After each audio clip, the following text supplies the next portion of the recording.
Good morning, my name is EctoMaster, and this is the Overwatch Lookout.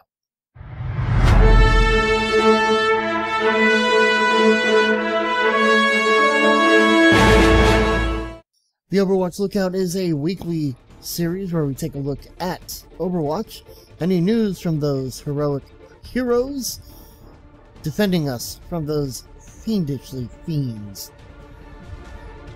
To look back, we have to go back about a week to see any new real big changes, and we're going to kind of break it down from there. There are a couple of patches to kind of go over, and thankfully a lot of it does not carry over or erase one does not erase the previous. So there was a beta patch back on the 1st.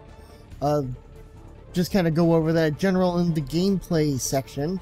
The speed at which a payload moves has been increased for when one player is escorting, and when 2 players are escorting. The max speed when 3+ players are escorting remains unchanged.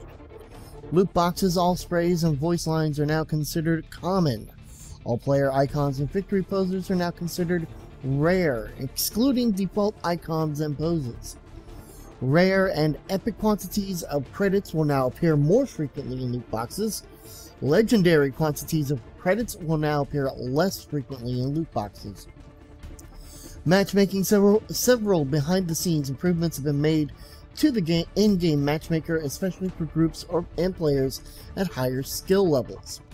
Players from Australia, South America, and Southeast Asia should no longer experience exceptionally long queue times. The social wheel removed the cooldown when using voice lines, added a short global cooldown when using any option in the communication wheel. Frequently spamming any option in the communications wheel within a short period of time will now lock you out for a few seconds. They have also shown that anytime that you use it, there is a bit of a block. As in, you can use it, but you can't stop using it. So you can start saying something, but you can't move, you can't interrupt it. It has to continue.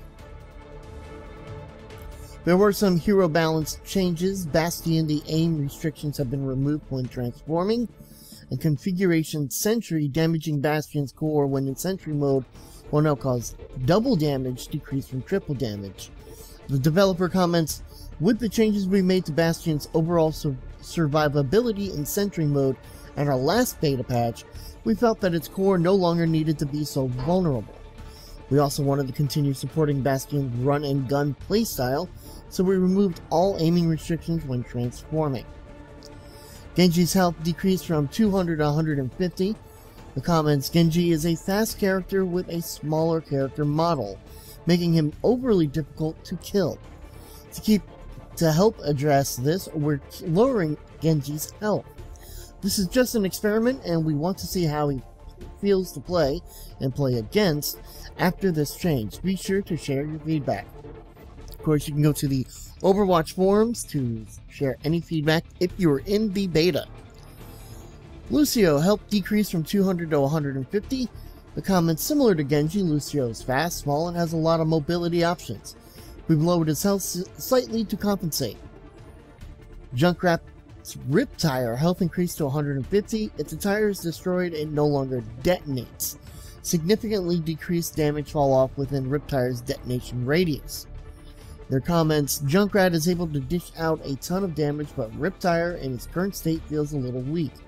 On the flip side, trying to destroy his Riptire can sometimes feel a little hopeless once it gets too close to you. With these changes, we hope that players will feel more empowered to take out Junkrat's Riptire before it explodes. However, to compensate, the explosion itself is much stronger. Overall, using Riptire should feel more effective, and countering Riptire should feel more realistic. May, I think it's May, Endothermic Blaster Primary Fire now has a minimum slow effect that's applied instantly, and the total time to freeze a target remains unchanged. Blizzard effective radius can no longer be blocked by barriers or payloads. So May is intended to be a good pick against the faster, more agile heroes in the game. However, the way the Primary Fire previously worked, there'd frequently be situations where she'd hit an enemy target briefly, but not long enough to slow them down or follow up with another attack before they were out of range or line of sight. Boosting her primary fire's initial slow effect should help keep her with her enemy targets more successfully. Additionally, Mei's ultimate now ignores barriers like Winston's barrier projector and Reinhardt's barrier field, which gives it a little more power and allows for more options when trying to counter heavy use of shielding abilities in general. Mercy, a guardian angel, once again can once again target the souls of dead allies. So players really enjoyed being able to use Guardian Angel on dead allies and felt it allowed for more clutch plays and interesting movement options during combat. As a result, we're reverting the change from a previous patch that removed Mercy's ability to target and travel to dead allies using Guardian Angel. Winston's barrier projection shield health decreased from 1000 to 600, and the cooldown now activates after the barrier expires. Sorry, as I'm getting a little dry in the mouth here. Even though it's always been possible to destroy Winston's barrier projection, it often felt impossible to do so in the normal situation, unless you used your ultimate. This resulted in many players just waiting for the barrier to expire instead of attacking it. With this change, it's now more realistic for players to counter Winston's barrier through normal damage. Zarya's projected barrier duration decreased from 4 seconds to 2 seconds.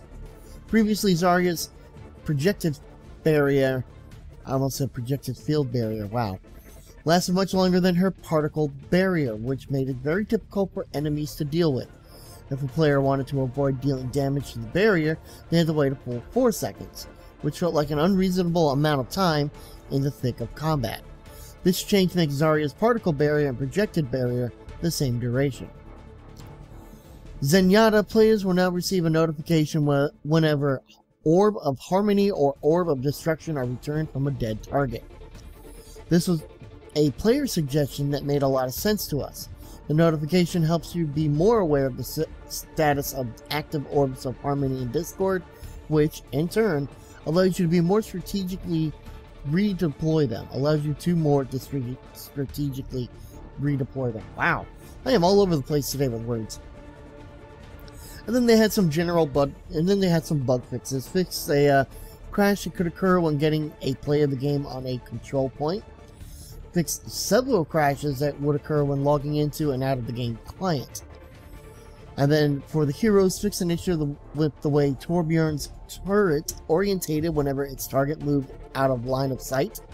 And fixed an issue with loot boxes with the lighting on several loot box rewards that cause skins or poses to appear darker than intended. Now that was the first. They addressed some more of this about on the 5th. New chat options. A question was brought up. Whenever I play with my friend, we get put into a party chat, and every game we have to manually join game chat to communicate with our team. It would be nice to be able to have something to default to game chat or disable party chat altogether, and Jeff Kaplan did say that we have some new options coming soon. And in regards to Riptire's visual improvements, one player asked, with the recent and very welcome changes of Junkrat's tire ult, are you planning to put something more interesting in the game when the tire is destroyed before detonating? It's dull to have it destroyed and have no explosion sound, graphic, or anything at all. It's a definite anti-climax. Even him cursing under his breath would be better than nothing. And Jeff Kaplan said, yep, I wanted to get the change in ASAP to get some testing on it, but we have plans to make it look and sound much nicer. Ideally, it'd break apart with some debris flying out, etc. Jeff Kaplan did talk about skirmishes a bit. I'm not going to get into the full thing, but to hit the main points, skirmishes, which can be a little annoying at times, but they originated from the team wanting to play when waiting for players. They understand people want to do other things while in queue, like the hero gallery, career profile, and loot boxes, and an option will be added to skip skirmishes. I do kind of like the idea of skirmishes, as it's the only free-for-all that really exists. A free-for-all mode or a skirmish where you can just fight anybody would be interesting. But I also understand the team side, etc., etc. Now, just yesterday, there was another update, and there was a patch that was incoming. It was about 4 gigabytes. If you haven't downloaded it yet, go ahead and do so. And just to kind of touch on that, the incoming, there was a stat wipe, so everybody's stats were wiped. It did not affect matchmaking, player levels, progression, or rewards. Just the career and personal best. That's all that they did. There is an update in mid-March about the Junkrat's pixel art. It says, in any depiction of Junkrat, you see the ends of his hair are on fire. Very cool. His pixel spray, however, is left with just blonde hair, no smoldering ends. Is this intended or an oversight? I think the pixel model's head just doesn't look right, but that's more of a personal preference. And they said, okay, it's fixed, but won't go live until mid-March. So I would say probably next week. Probably next week or the week after. Now, there was another patch yesterday, as I said, and there's major things that happened. And then there's one bit of big news that I'm skipping over for right now. We'll get to that in a few minutes. So from yesterday's patch, new control map, Ilios, situated atop a small island rising from the Aegean Sea. Ilios is a postcard-perfect Mediterranean town with bustling harborside, winding paths for rambling hillside strolls, and gorgeous vistas. It is the ideal vacation stop for people looking for a place to relax, or for those interested in exploring the ruins scattered at the top of the island, where many artifacts and relics of the ancient world have recently been unearthed. So this is a control map, King of the Hill map. It's very, very, very new, so it's rather cool that they have another control map in. The career profile reset, again, this patch includes a full wipe of players' career profiles. As a result, the career profile page will appear empty when you first log in after patching, and your previous personal best records will be reset. And again, it did not affect matchmaking, player levels, progression, or rewards. I have to stress that. In general, there were some map updates. Numbani, significant art changes have been made throughout the map. Temple of Anubis. A new route has been added to reach the second capture point. The temple gate leading to the second capture point is now wider. Health pack placement has been adjusted across all maps. Payload sizes have been adjusted to ensure that all heroes can move around them in narrow locations. Play modes, play versus AI. Players can now select the desired AI level, easy, medium, hard. Added kill cam functionality, added Zarya and Roadhog as AI opponents. Custom game, added the ability to invite players by using their battle tag, added the ability to autofill teams with invited players or AI, added Zarya and Roadhog as AI opponents. Progression rewards, signature, cheer, and taunt emote rewards are now available for all heroes. Several new sprays have been added, new legendary skins have been added for several heroes. Sebastian has 2, Steambot and Wooden. Lucio has a Space Frog. McCree has Mystery Man. Farah has Raptorian. Reinhardt has Lionheart. And Soldier 76 has Spirit of 76. Now, unfortunately, I can't show any of this new stuff as I am myself not in the beta yet. We'll keep on saying that, so we have old stuff that we're looking at until I can get into that. Until then, bear with me, guys. I don't have any new footage to show. If I get in soon, that would be great. But unless there's anybody who watches this who is willing to share some footage with me, I won't be able to get into anything. I won't be able to show new footage until I can get to it. Some miscellaneous updates. Default emotes have been added for all heroes and are immediately available in the communications wheel. There is a new Mercy voice actress. So Mercy has been recast for the English version of the game. When casting for Overwatch, we often try to find actors who are fluent in the character's native language. In the case of Mercy, we were able to find an actress that both captured the essence of the character and was able to speak German, which you will be able to hear in this version. I have not heard it yet, so it should be interesting to see. Some hero balance changes. Riptire, the ultimate charge cost increased by 25%.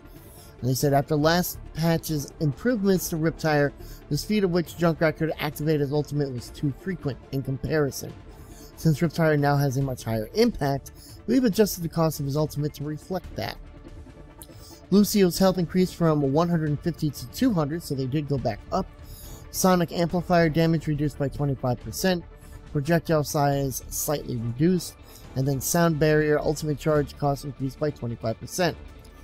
The developer comments, we've been listening to feedback from all sources and decided to try some alternate changes to Lucio, taking a different approach from the last patch. The goal here is to let Lucio be a difficult support to kill, but reduce his combat effectiveness, and make him less of a good duelist. We also felt Lucio could also activate his Sound Barrier too frequently, considering its impact, so the cost of his ultimate has been adjusted as a result. On May's Endothermic Blaster alternative fire projectile speed increased by 50%, fire rate increased by 25%, and ammunition cost reduced from 40 to 25. And the comments, in an ideal world, May is selected for her control and resilience, rather than her damage output. That said, we felt that there was still room to give her more consistent damage without compromising these goals. These changes are pretty significant, so we'll be watching their impact closely. Zenyatta's Orb of Harmony and Orb of Discord will no longer stack with each other, and Transcendence ultimate charge costs increased by 25%. The comments, Zenyatta's orb stacking could cause some degenerate situations, such as a player becoming nearly unkillable if he or she has several orbs of harmony buffs active at the same time.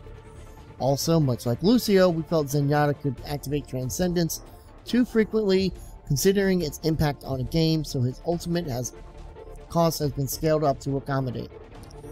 And then there was one bug fix.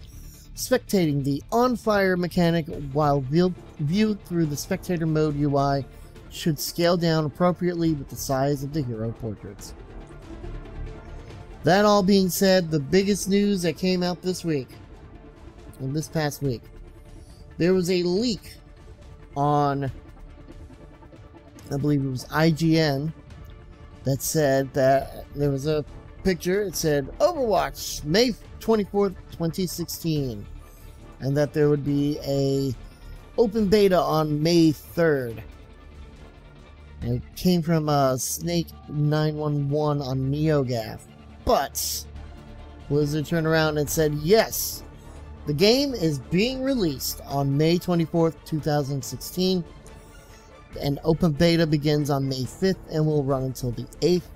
If you pre-order, open beta begins May 3rd. So, if I don't get into the closed beta until the 3rd of May, I will have new stuff by then.